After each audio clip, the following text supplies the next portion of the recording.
The 1960s were a golden era for American automobiles, marked by iconic muscle cars, innovative designs, and automotive excess. However, not every vehicle from the decade was a masterpiece. Some were underpowered, poorly designed, or just plain ridiculous.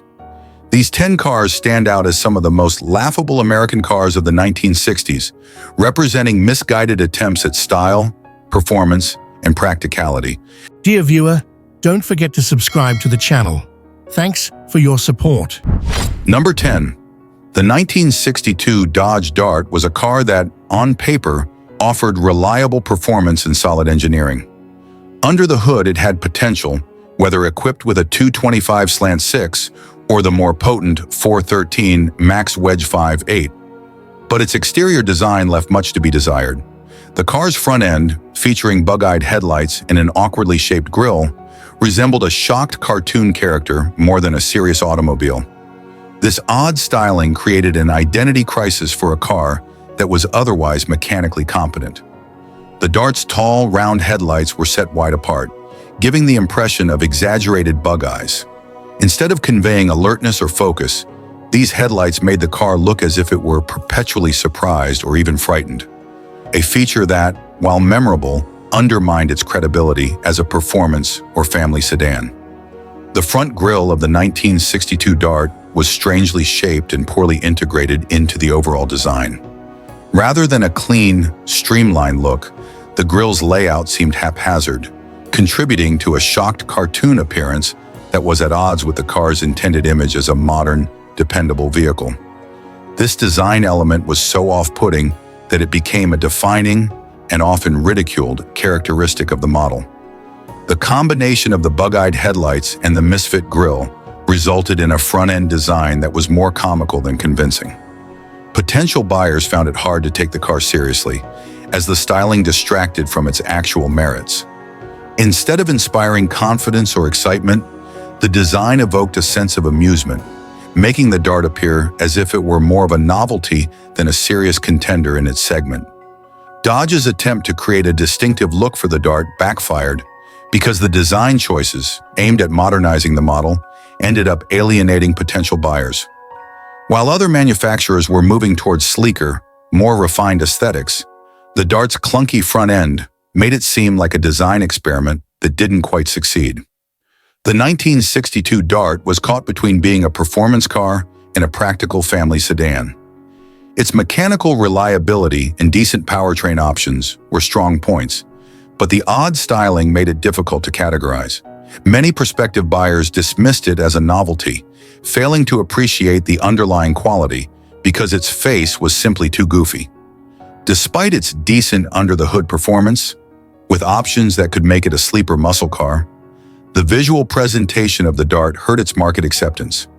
The unfortunate design elements became a subject of ridicule in automotive circles and consumer reviews, overshadowing the car's technical strengths. Engine options. The 1962 Dart was available with a range of engines, from the fuel-efficient 225/6 to the more powerful 413 Max Wedge 5.8. These engines provided respectable performance for daily driving. Unibody construction.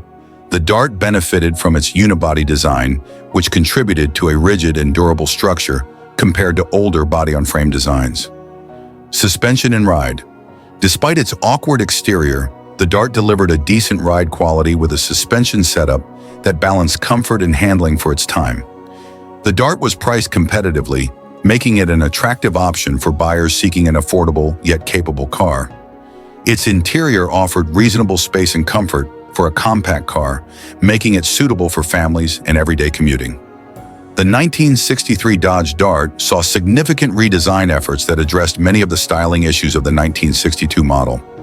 This evolution is a testament to Dodge's willingness to learn from a design misstep. The 1962 Dart is often remembered as a lesson in how strong mechanical fundamentals can be overshadowed by poor aesthetic choices. It underscores the need for a balanced approach in automotive design, where style and substance go hand in hand. Today, the 1962 Dart is a curiosity among collectors and enthusiasts who appreciate its so bad it's good reputation, even if it never fully capitalized on its technical potential. The 1962 Dodge Dart serves as a classic example of a car that was mechanically sound, but visually derailed by poor styling choices. With its bug-eyed headlights and awkward grille, it looked more like a caricature than the serious, capable vehicle it was under the skin. While the Dart offered decent performance and reliability, its unfortunate front-end design made it laughable and hard to take seriously, a misstep that Dodge quickly corrected in subsequent model years. Number 9. The 1964 Mercury Park Lane Breezeway was Mercury's bold attempt at innovation, incorporating a unique rear window design intended to enhance ventilation. Dubbed the Breezeway due to its reverse-slanted roll-down rear window, this feature was meant to evoke images of fresh air and open space. In reality, however, it became a punchline, a design gimmick that left the car looking odd and impractical. Unlike traditional rear windows that sit flat or slope gently, the Breezeway's window was reverse-slanted, angled so that when rolled down, it would ostensibly breeze air into the cabin. In practice, the window's unusual slope meant that during inclement weather, water would pour into the back seat rather than being deflected away. Imagine a car where the back seat becomes a mini indoor pool on a rainy day. Hardly the feature luxury buyers were hoping for. Mercury believed that a roll-down rear window would be a selling point, promoting a sense of openness and fresh air. Instead, it became a design oddity that made the car look more like a novelty than a serious contender in the luxury sedan market. The reverse-slanted window disrupted the car's otherwise conventional lines. Rather than a harmonious design, the Park Lane Breezeway looked segmented and disjointed. The window, meant to be a subtle enhancement, instead became the focal point of the car's rear end, drawing unwanted attention and criticism for its impracticality. At a time when competitors were polishing up their designs with modern curves and clean lines, the Breezeway's awkward profile made it look like a relic of a misguided design experiment. The Breezeway concept was intended to improve air circulation in warm weather, but in practice it allowed rain to infiltrate the cabin, undermining the car's comfort and usability. Buyers, especially those in climates with frequent rain, quickly dismissed the idea as impractical. The promise of fresh air turned into a liability when it meant a wet, uncomfortable back seat. In the mid-1960s, buyers of full-size luxury sedans expected refinement and practicality. A feature that could compromise interior comfort, like the Breezeway window, was at odds with these expectations. Rather than being seen as a clever innovation, the Breezeway came off as a superficial gimmick. The excessive focus on an unworkable design element detracted from the overall appeal of the Park Lane model. While competitors refined their models with practical design improvements and modern styling, Mercury's insistence on the Breezeway feature made the Park Lane look dated and out of touch. Mercury loaded the car with unique features, but the reverse-slanted window overshadowed the other qualities that might have made the car appealing. The Breezeway was an attempt to inject a bit of personality, but it ended up being more of a distraction than an enhancement, making the overall design feel cluttered and confused. Despite the notorious Breezeway design flaw, the 1964 Mercury Park Lane had a few redeeming qualities. As with many full-size sedans of its time, the Park Lane offered generous interior space, which was appreciated by families and buyers who valued comfort. The suspension and seating were designed to provide a smooth, cushioned ride, ensuring that long drives were as comfortable as possible. Mercury vehicles of this era were generally built to last, and the Park Lane was no exception. Its construction was robust, making it a reliable choice for daily driving. Aside from the problematic Breezeway, the car featured classic luxury touches, quality upholstery, wood grain accents, and a stately presence on the road. The Park Lane was competitively priced for a full-size luxury sedan, making it an accessible option for buyers who desired a prestigious badge, without the exorbitant cost of some of its rivals. The Breezeway concept has become one of the most infamous design experiments in automotive history. While the idea of a roll-down rear window was innovative on paper, the execution was flawed. Today, the 1964 Mercury Park Lane Breezeway is remembered more for its quirky, impractical feature than for any substantive improvements it might have offered. Enthusiasts and collectors view it as a curiosity, a bold, misguided attempt to stand out that ultimately backfired. The 1964 Mercury Park Lane Breezeway remains a cautionary tale in automotive design, a reminder that innovation must be balanced with practicality. While Mercury aimed to differentiate the Park Lane with its reverse-slanted, roll-down rear window, the feature ended up detracting from the car's overall appeal. Instead of offering genuine luxury or performance enhancements, the Breezeway became an unfortunate gimmick that most buyers chose to ignore, leaving the car looking odd and impractical. Ultimately, the Park Lane Breezeway is remembered not for what it could do, but for what it tried and failed to achieve. Number 8. The 1965 AMC Marlin was American Motors Corporation's, AMC, ambitious attempt to carve out a niche in the sporty fastback segment. Aimed at capturing the essence of a sleek, performance-oriented coupe with an exotic flair, the Marlin was designed to be a bold statement.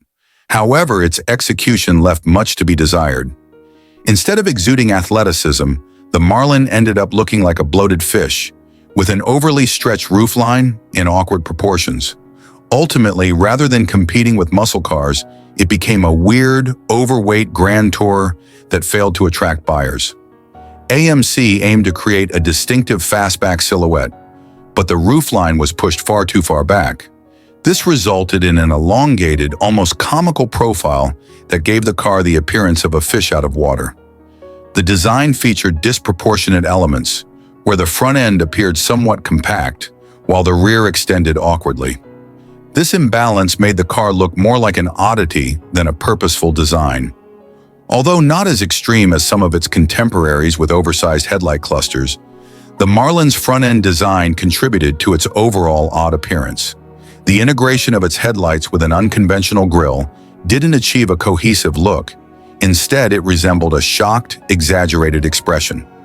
The way design cues were arranged on the front made it look as if the elements were slapped together without thoughtful refinement, adding to the cartoonish impression. AMC attempted to market the Marlin as a sporty fastback, but its overall weight and engineering kept it from delivering the punch that genuine muscle cars offered. At the same time, its dimensions and ride comfort nudged it toward the Grand Tourer category. However, it didn't have the performance or refinement that luxury GTs provided. It ended up in an awkward no-man's land, neither thrilling nor luxurious. While the Marlin could be equipped with respectable engines, its heavy, awkward body structure sapped much of the potential performance. The car felt sluggish, particularly when compared to more focused muscle or sporty compact offerings. The chassis and suspension were tuned more for comfort than for sharp, agile handling. Instead of inspiring confidence on winding roads, the Marlin's floaty ride and excessive body roll made it feel clumsy. The bold concept of a fastback was lost in execution. The design's aggressive cues became exaggerated rather than sophisticated, leading to a look that felt dated even when new. While not as overdone as some models, any chrome accents intended to elevate its appearance ended up emphasizing the car's odd proportions rather than adding genuine luxury. In a bid to add a touch of upscale appeal, AMC doused the Marlin in chrome and brightwork. However, these efforts merely drew attention to its design flaws.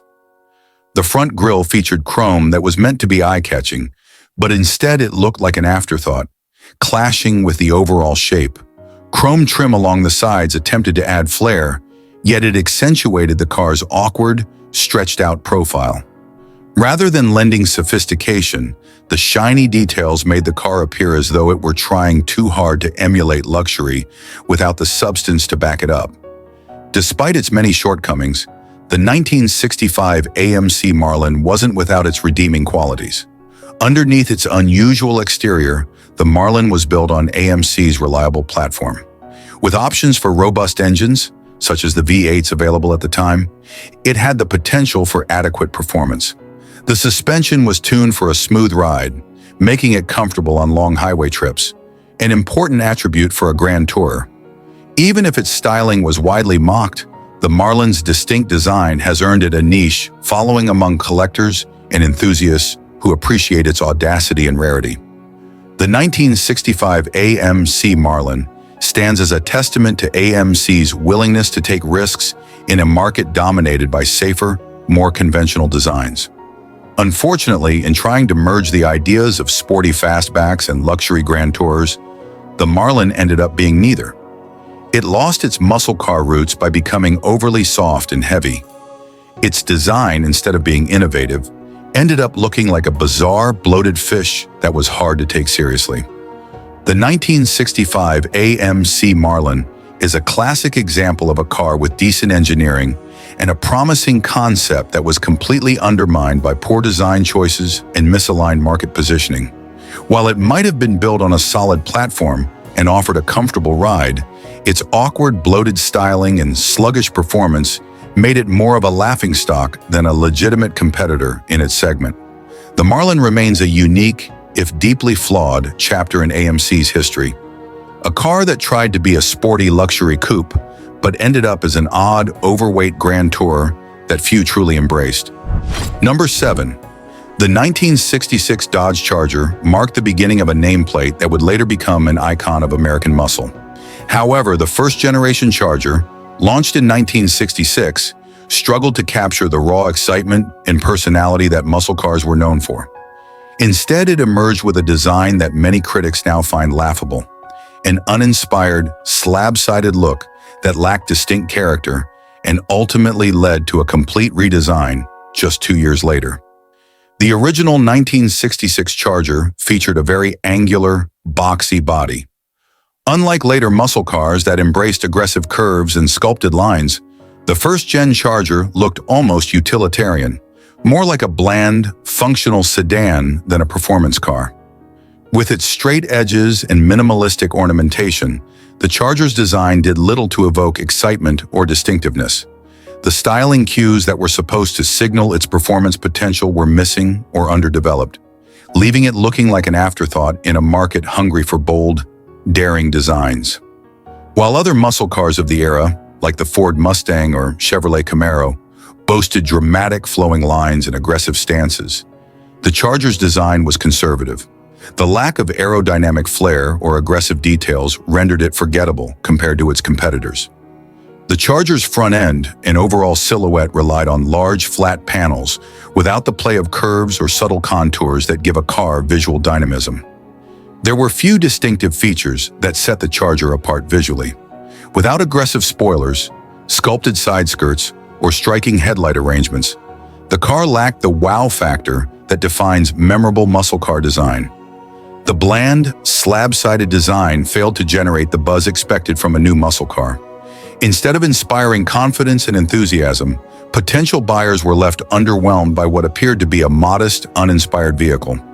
Dodge had hoped that the Charger would establish a strong foothold in the performance car market. However, with its design-lacking edge, the Charger didn't convey the daring, bold image that muscle car enthusiasts craved. Due to the disappointing reaction, Dodge was forced to reconsider its approach. By 1968, a completely redesigned second-generation Charger was introduced with a more aggressive, muscular, and aerodynamic design. The redesign addressed many of the shortcomings of the 1966 model. It featured a lower, more sculpted body, aggressive front-end styling with reworked headlights, and improved aerodynamic features. The 1968 Charger captured the essence of a true muscle car, revitalizing the nameplate and cementing its place in automotive history.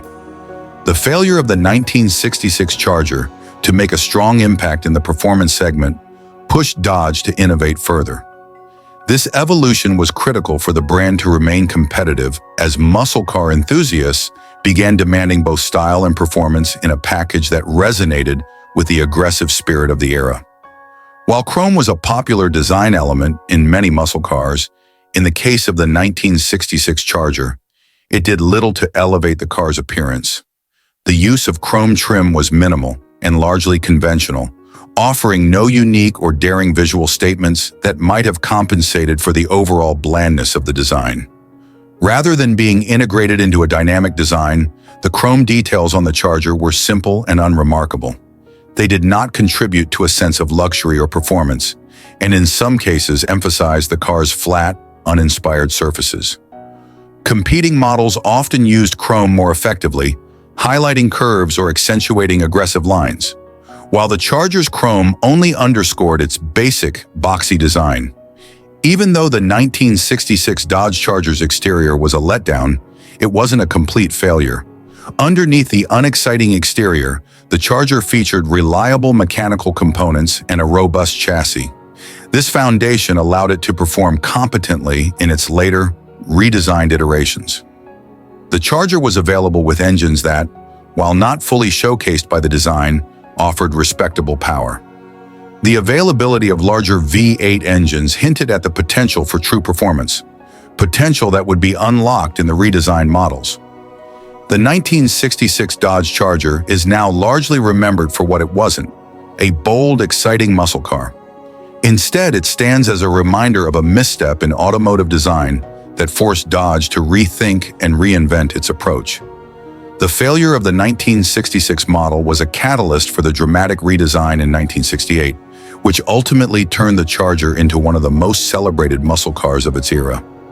For Dodge, the 1966 Charger was a learning experience that highlighted the importance of aligning design language with performance aspirations, a lesson that shaped the future of the brand. Number 6. The 1967 Ford Thunderbird is fondly remembered as a quintessential two-door, personal luxury coupe, a symbol of style, performance, and cool in an era when American automotive design was reaching new heights. In an attempt to expand its market and appeal to families, Ford introduced a four-door version with suicide doors. Instead of broadening its appeal, however, this move transformed the Thunderbird into a confusing, awkward family hauler that lost much of the charm of its two-door predecessor. The original two-door Thunderbird was celebrated for its sleek, sporty lines and personal luxury feel. By adding suicide rear-hinged doors, Ford radically changed the car's character. Instead of lending an air of elegance or novelty, the suicide doors gave the car a clumsy look. The door configuration, which might have worked on a limousine or a classic sedan designed primarily for chauffeur service, felt out of place on a car that was originally meant to be sporty and fun.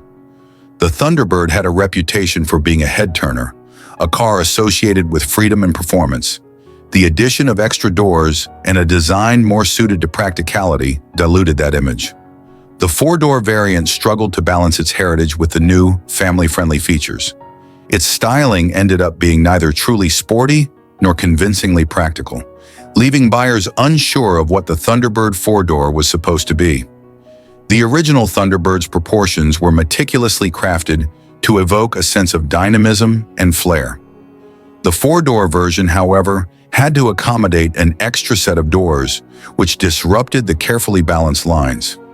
Instead of a graceful, low-slung coupe, the four-door Thunderbird developed a more boxy profile. The added length and altered roofline gave it an awkward silhouette that made it look more like a stretched-out sedan than the personal luxury car that made the Thunderbird famous. By straying from its roots, the Thunderbird four-door confused the target market. Traditional Thunderbird enthusiasts who cherished the car for its sportiness and individuality found the new model unappealing, while families looking for a practical sedan were often better served by other models.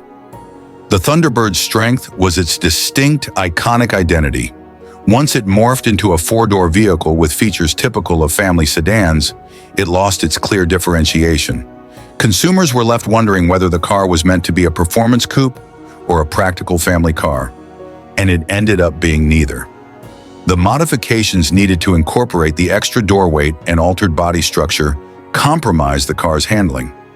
The agility and sporty performance that defined earlier Thunderbirds were diminished, making the four-door variant feel sluggish.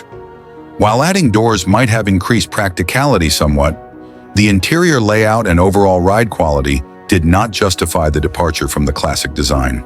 The cabin did offer more space, but it felt like a compromise, modernized enough for family use, but stripped of the character that set the original Thunderbird apart. The 1967 Ford Thunderbird four-door is often cited as an example of how even the most iconic models can suffer when a brand loses sight of its core identity. While expanding a product line can sometimes bring in new customers, in this case, The effort to make the Thunderbird appeal to families ended up alienating its traditional, loyal fan base. The mixed reception of the Thunderbird four-door influenced Ford's approach in subsequent years. Recognizing that the Thunderbird's strength lay in its original, sporty configuration, Ford eventually refocused on designs that better aligned with the car's heritage.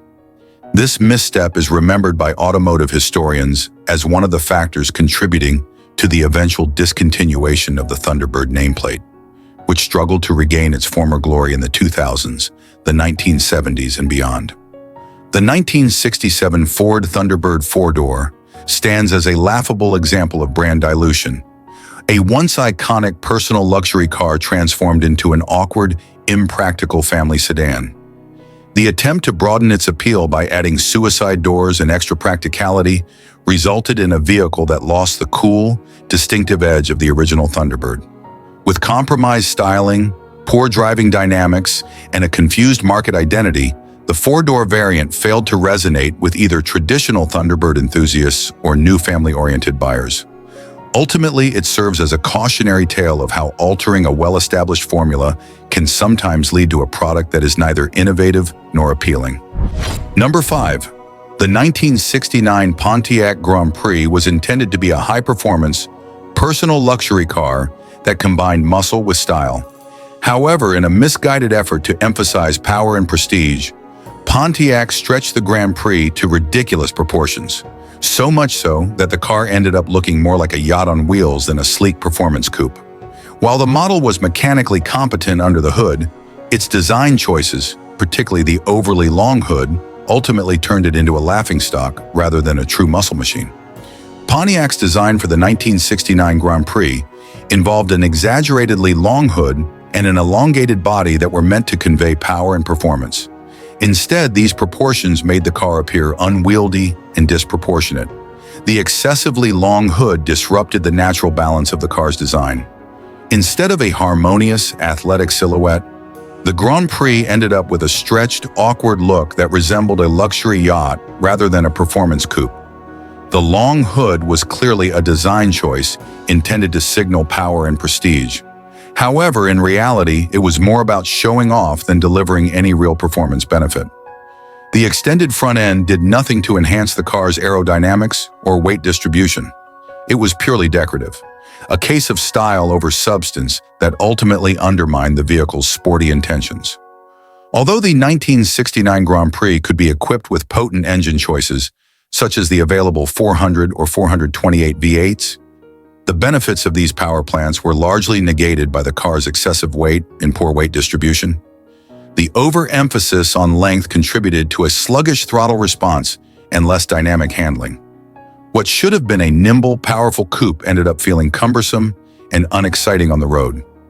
The long, extended hood not only made the car look bizarre, but also affected its handling. The stretch wheelbase could lead to stability issues, and the car's overall balance was off-kilter, resulting in less predictable cornering and a ride that felt more like a leisurely cruise than an engaging drive. Pontiac's attempt to infuse luxury into a muscle car format backfired, as the Grand Prix lost the aggressive, athletic edge that defined its earlier incarnations. Pontiac tried to distract from the Grand Prix's design missteps with excessive chrome and flashy trim. The car featured generous chrome detailing along the grille and side moldings. While intended to add a touch of luxury, the chrome only amplified the car's yacht-like, overextended appearance. The front grille, rather than integrating smoothly into the design, was oversized and overly ornate, reinforcing the impression of a car trying too hard to appear upscale. Rather than lending an air of sophistication, the overuse of chrome made the Grand Prix look like an empty shell of retro luxury, a desperate attempt to mask its fundamental design flaws.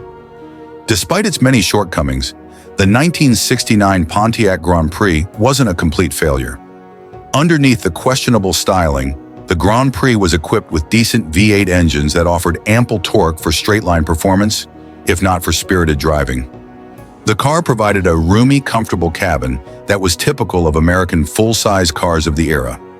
For buyers prioritizing comfort and space over sharp performance, it had some appeal. For a time, the Grand Prix name was associated with prestige, Its size and design, flawed as they were, did give it a commanding presence on the road that resonated with a certain segment of buyers looking for a statement vehicle. Today, the 1969 Pontiac Grand Prix is remembered less as a benchmark of performance and more as a curiosity. A vehicle that tried to shout luxury and power, but ended up sounding like a boat engine. While it has its fans among Pontiac enthusiasts and collectors of classic American cars, its awkward proportions and compromised handling prevent it from being celebrated as a true muscle or luxury icon. The Grand Prix serves as a cautionary tale of what happens when automakers prioritize aesthetic exaggeration over functional design. The overextended hood and yacht-like dimensions are a stark reminder that style must be in harmony with performance and practicality. The 1969 Pontiac Grand Prix is laughable, not because it was devoid of potential, but because its overstretched, misguided design turned what could have been a competitive luxury performance car into a visual and functional oddity. Its ridiculous, yacht-like proportions and overly dramatic chrome detailing rendered it more of a showpiece for tired design ideas than a serious contender in the muscle car arena. While it had a capable power plant under the hood, the car's disproportionate styling and compromised handling ensured that it never quite lived up to the promise of its illustrious name. Number 4. The 1961 Lincoln Continental marked a dramatic shift from its predecessors, reducing the once massive, iconic sedan into a more compact and restrained form. In an era where American luxury was defined by grandeur and distinctive style, the new Continental looked like it had lost much of its flamboyance and charisma. Instead of exuding opulence and modern elegance, it ended up with an overly formal, boxy design that some even compared to a hearse, an appearance that was both laughable and disappointing to those who remembered the Continental's more daring legacy. The earlier Lincoln Continentals were known for their immense, sweeping proportions, symbols of American luxury. By 1961, however, Lincoln had significantly downsized the model in response to market pressures and the need for better fuel economy. The result was a car with a very rigid, boxy silhouette. Gone were the graceful curves and expansive glass areas of the previous generations, replaced instead with squared-off, conservative lines that made the car look almost utilitarian. The downsized design led to comparisons with a hearse, a vehicle that is functional and dignified but lacks warmth and character. Instead of inspiring admiration, the 1961 Continental's appearance elicited chuckles for its somber, overly serious demeanor. The 1961 model adopted a more austere styling language. Its design emphasized a sense of formality and decorum over the dramatic, confident flair of its predecessors. While luxury vehicles are expected to be stately, the Continental crossed the line into being almost excessively formal, giving off an impression of being a suit-and-tie car that lacked personality. The car's styling did little to engage the emotions.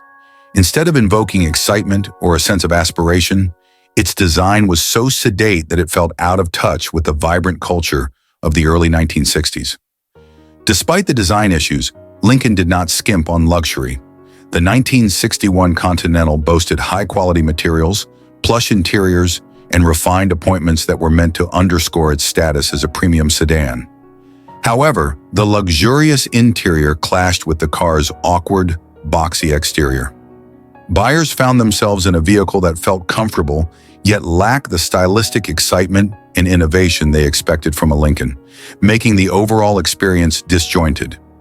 The downsizing, while beneficial for fuel economy and practicality, had a negative impact on the car's performance dynamics.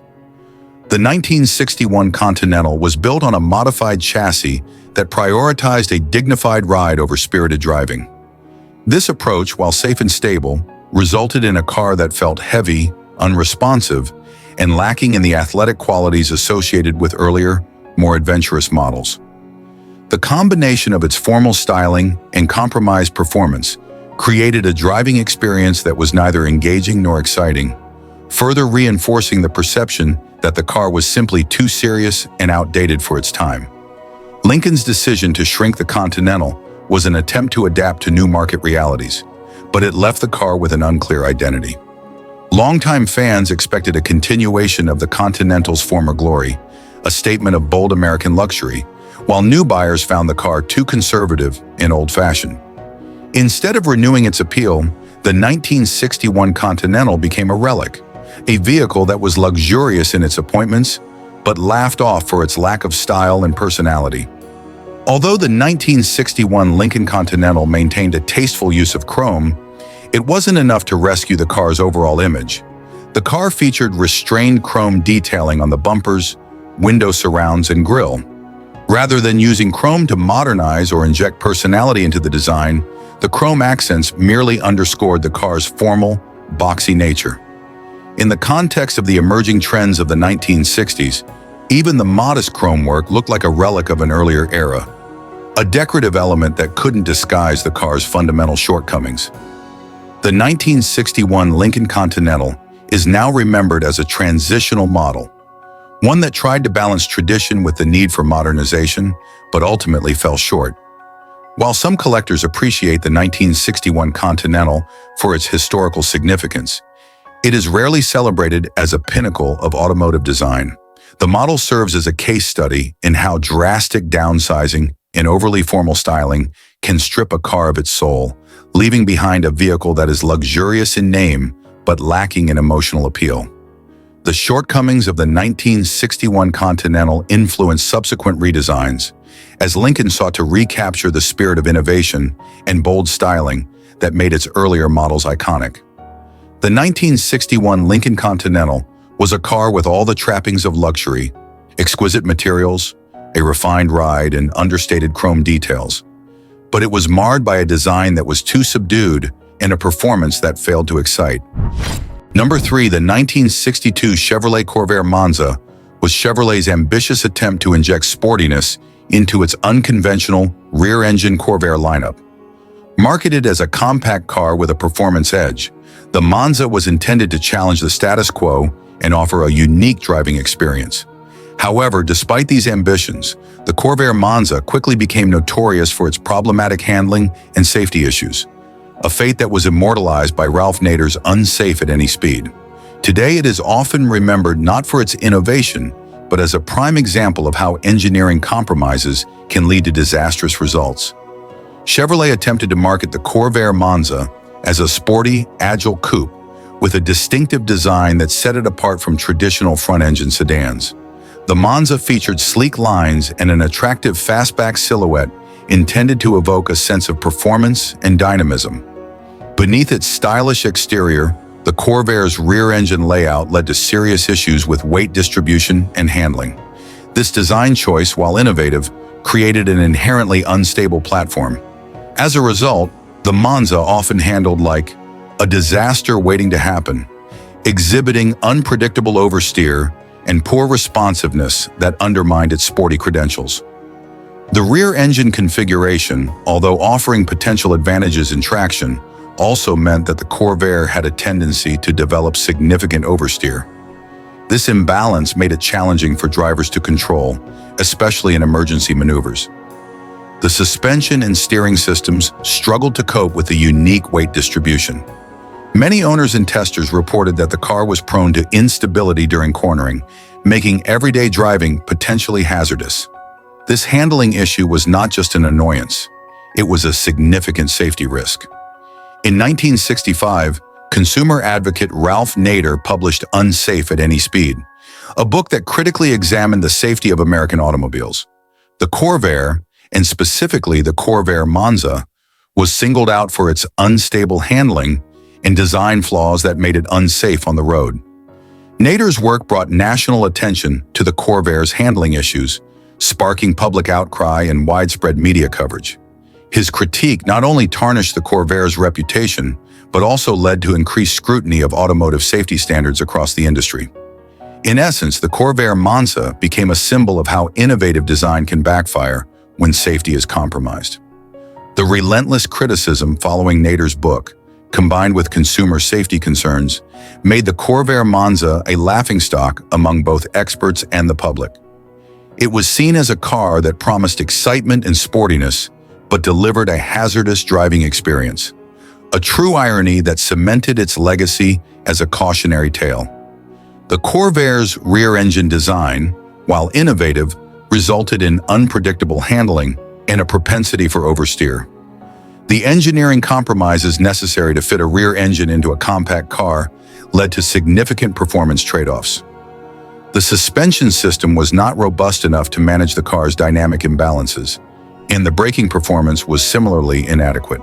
These factors combined to create a driving experience that was both unsafe and uninspiring. Chevrolet's marketing positioned the Corvair Monza as a sporty, performance-oriented coupe. However, the vehicle's underlying engineering simply could not support these claims. Buyers expecting a nimble, fun-to-drive car were instead met with a platform that was unstable and underpowered. The Corvair's problems not only hurt the model itself, but also cast a long shadow over Chevrolet's reputation.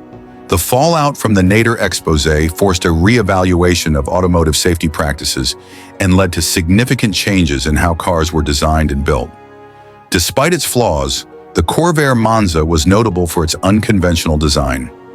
The idea of a rear-engine compact offering a sporty drive was daring and set Chevrolet apart from many of its competitors. The Monza's fastback style and unique silhouette initially captured the imagination of some buyers, and for a brief period, it stood out as an alternative to the standard front-engine sedans dominating the market. The 1962 Chevrolet Corvair Monza is now remembered more for its engineering controversies than for its original promise.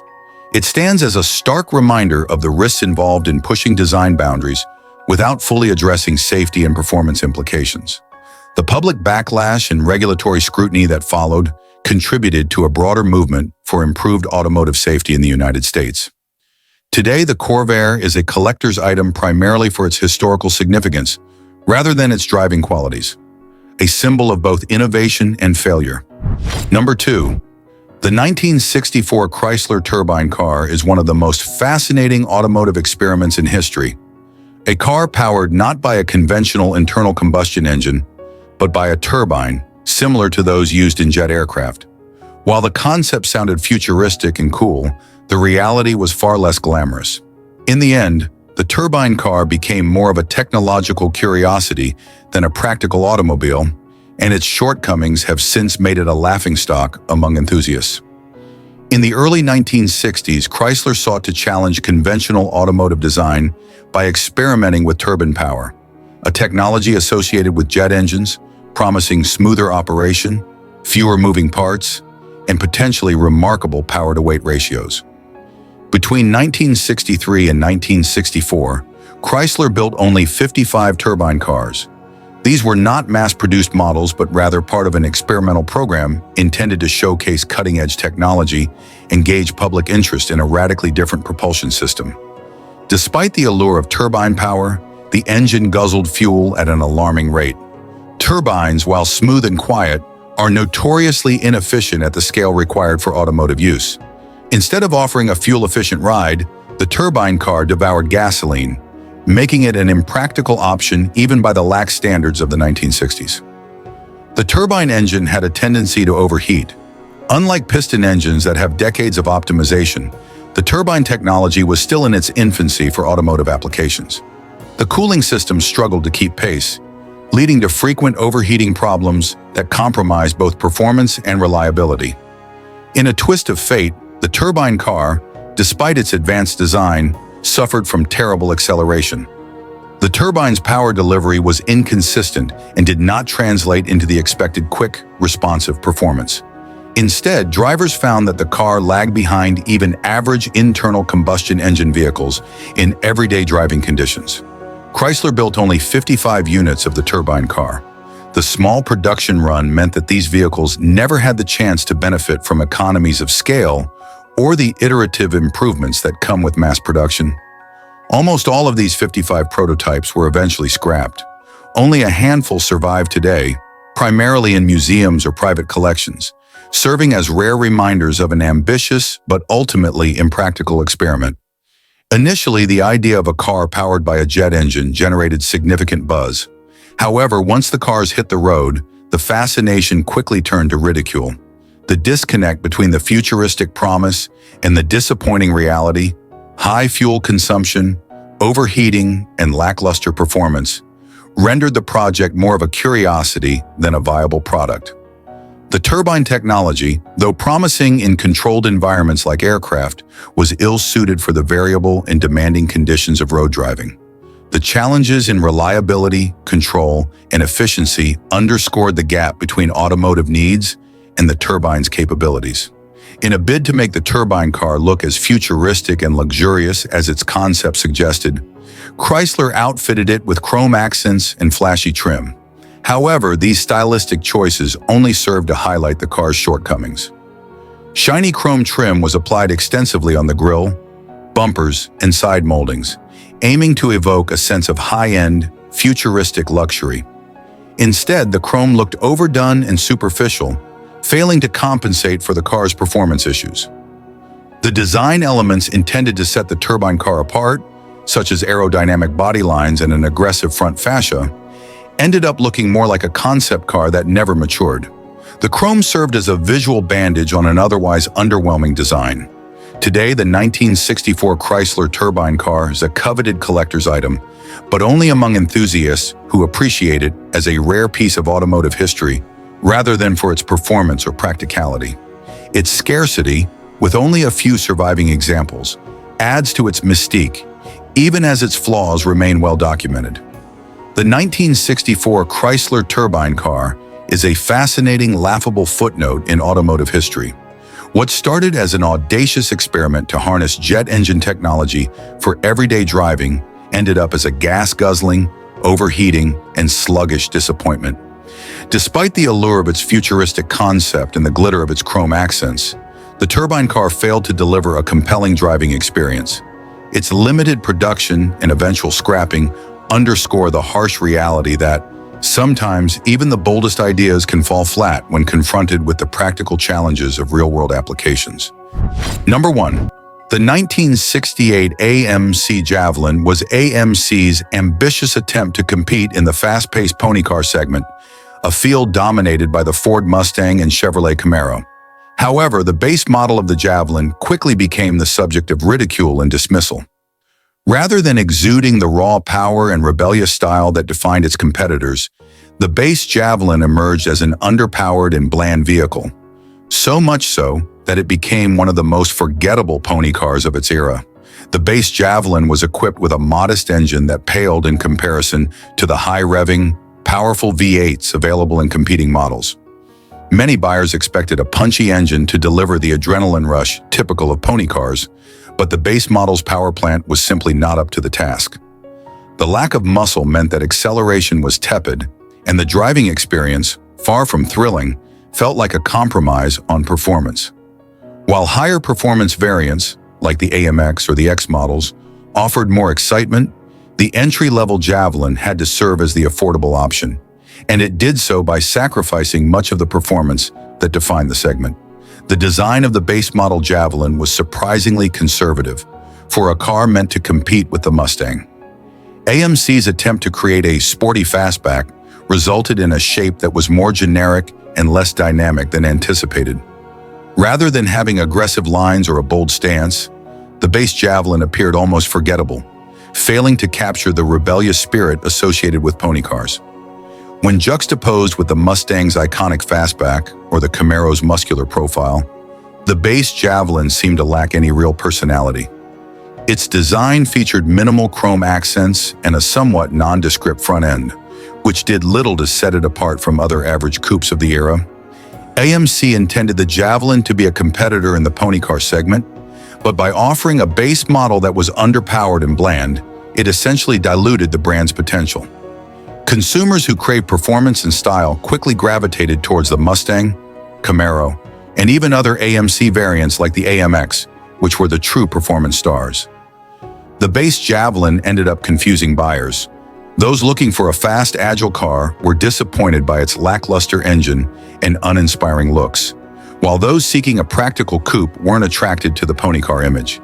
This indecision left the Javelin without a clear identity, causing it to fade into obscurity even during its production run. The base model's engine did not deliver the punch expected from a pony car. Even with the best of its available powertrains, the performance figures were middling at best, especially when compared to the raw power of competitors.